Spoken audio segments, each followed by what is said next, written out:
O índice de criminalidade em Pelotas em relação aos furtos de veículos aumentou 30%. Já o roubo a estabelecimentos comerciais no primeiro trimestre de 2015 apresentou uma queda em relação ao mesmo período do ano passado.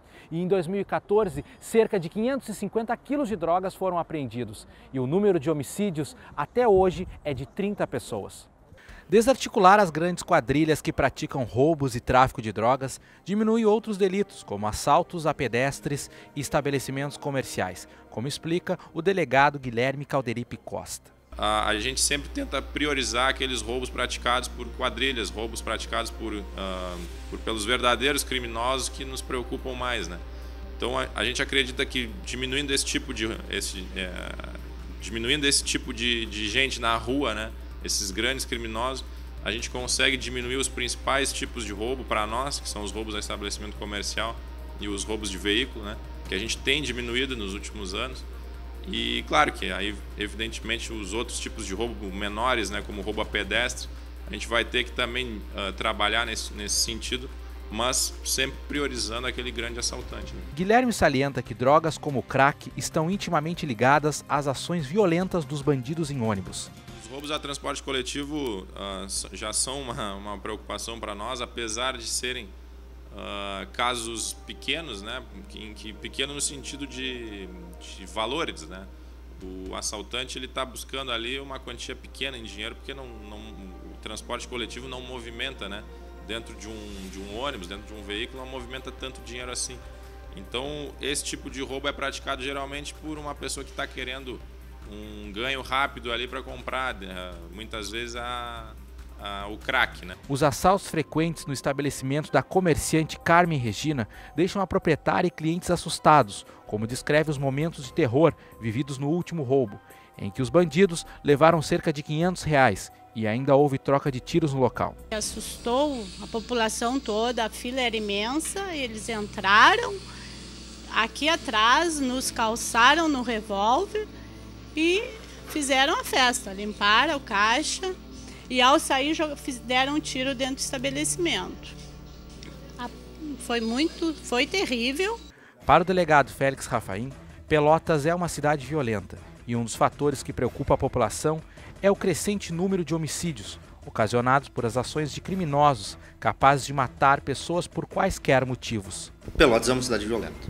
Nós temos na base de 19 homicídios por 100 mil habitantes. Essa é mais ou menos a base, 19 alguma coisa. Então é uma cidade violenta até pelos padrões da ONU. Contudo, nem sempre as mortes devem ser atribuídas às drogas, porém grande parte dos criminosos são usuários de entorpecentes. Porque só em torno de 10 a 15% dos casos que a gente pode afirmar que foi uma cobrança de dívida de droga, que foi uma disputa de espaço por droga, tá?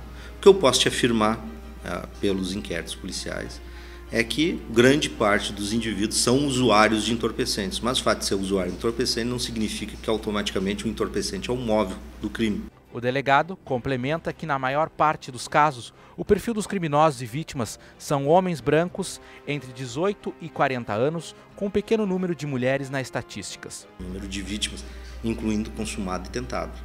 A grande maioria são homens acima de 18 anos, abaixo de 40 anos. Um outro ponto para desmistificar na questão da violência dos homicídios, que se coloca sempre, a grande maioria deve ser negros, a grande maioria são brancos, os envolvidos, tanto como agressores como vítimas. O principal trabalho da Brigada Militar é a prevenção do crime, com o policiamento ostensivo, de maneira que as medidas adotadas para combater o perigo nas ruas são várias ações como abordagem em coletivos e patrulha intensiva na comunidade, conforme comenta o capitão Anderson Venite. A Brigada Militar diariamente trabalha com operações. Nós trabalhamos com a missão preventiva, né, através do policiamento ostensivo na cidade. A prevenção ela se dá de várias formas, né?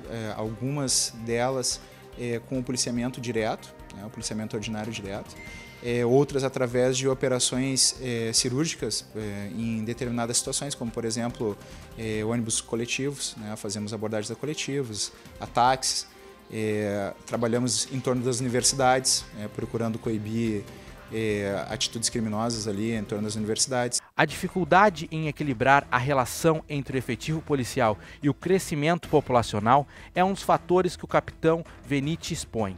Pelotas é uma cidade de 350 mil habitantes, né? Assim, caminhando para os 350 mil habitantes, é uma cidade grande. Infelizmente, com o aumento da população, cresce também a criminalidade numa cidade. A Brigada Militar tem procurado, através dos meios que possui, fazer o serviço da melhor forma possível, né? Infelizmente, o nosso efetivo ele não vem alcançando o aumento da população, né?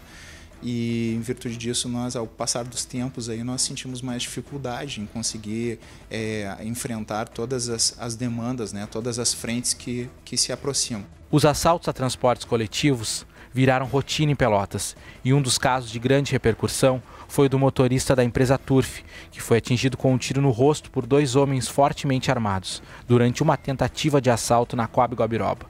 Depois de 2 semanas, ainda com a bala alojada na face, Angenor Machado quebrou o silêncio e conversou com a nossa equipe e relatou os momentos de pavor sofridos por ele e pelos passageiros do ônibus. O indivíduo simplesmente estava de camiseta e bermuda e simplesmente sacou a arma de dentro da bermuda, normal, assim, a maior naturalidade. E aí o psicológico do cara fica abalado, tu não sabe o que tu pode fazer. E a tendência do cara é que tentar fugir, né? Só que fui sem sucesso a minha fuga. Lutar pela vida e tentar resguardar a segurança dos passageiros foi o sentimento de Angenor durante os momentos de tensão. O senhor achou que ia morrer, seu Angenor? Eu achei que ia pagar. Até morrer não, mas eu achei que ia pagar. Porque eu perdia muito sangue. Eu fui até para o socorro, botando muito sangue pelo nariz.